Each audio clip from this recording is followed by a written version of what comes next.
Amici, buongiorno. In che veri contavo una noticiola.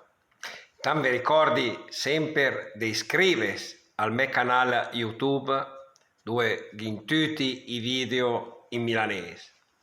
Il canale si chiama Scuola di Milanese di Fabio Fumagalli. E ricordatevi di iscrivervi e, se vi piace, di lasciare il like su questo video.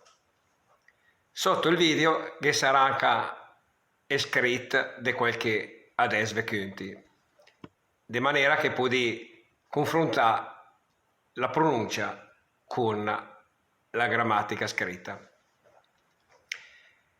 Avete sapere che il più antico orologio di Taschin che si conosce le sta costruito intorno al 1504 da Peter Henlein, un artigiano tedesco di Norimberga che l'aveva inventato anche l'orologio di tenere a mola.